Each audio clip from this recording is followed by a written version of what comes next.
Hello guys, welcome to share बाजार। चीनी कंपनियों के लिए एक अपडेट आ रहा है। दरअसल सरकार ने अलाउ कर दिया है कि चीनी मिल्स अब शुगर केन जूस और सिरप दरअसल इस्तेमाल कर सकते हैं एथेनॉल के प्रोडक्शन के लिए, जिस पर पाबंदी लगाई गई थी। और ये आप दरअसल 1 नवंबर ऑनवर्ड्स होता हुआ देखेंगे। तो वो एक रिस्पाइट आता हुआ दिखाई दिया है। इस नई पॉलिसी के तहत इन्होंने ये भी परमिट किया है बी हैवी मोलासिस और सी हैवी मोलासिस का भी इस्तेमाल एथेनॉल प्रोडक्शन में किया जाए। तो ये इनफैक्ट एक पॉजिटिव है शुगर कंपनियों के लिए, वो आप रेडार पर रखिएगा ज़रूर। एनटीपीसी के लिए एक अपडेट आता हुआ, इनकी जो आर्म है रिन्यूएबल एनर्जी की, उसने अपने कमर्शियल ऑपरेशंस अपनी पहली first part of capacity 160 megawatts की शुरू कर चुकी हैं। ये जैसलमेर में प्लांट लगने वाला था, तो वो एक फेज ऑपरेशनल होता हुआ दिखाई दिया है।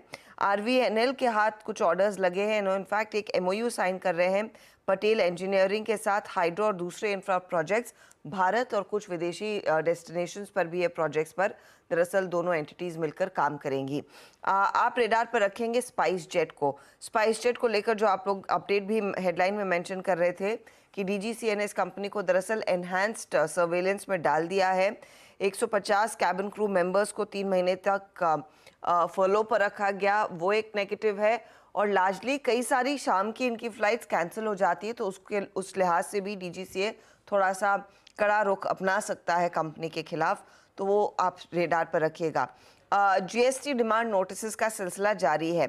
शिपिंग कॉरपोरेशन को FY20 के साल के लिए 160 करोड़ का डिमांड नोटिस मिला है, तो LIC को करीब करीब 605 करोड़ का डिमांड नोटिस मिला है उसी वित्त वर्ष के लिए। ITI रेडार पर रखेंगे 500 इलेक्ट्रॉनिक वोटिंग मशीन्स। ये पहली मर्तबा है कि वेस्ट बंगाल इलेक्शन कमीशन को कंपनी सप्लाई करती हुई दिखाई देगी। ये पहला ऑर्डर उस स्टेट से इनके हाथ आ रहा है, तो वो स्टॉक भी आज खबरों में। आप एनवीडिया की बात कर रहे थे, तो इन्फोसिस रेडार पर रखिएगा।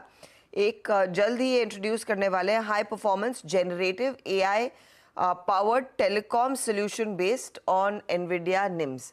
तो एनवीडिया के एक प्लेटफॉर्म पर दरअसल एक प्रोसेस को बिल्ड किया जा रहा है जनरेटिव AI वाली, तो वो भी आज फोकस में।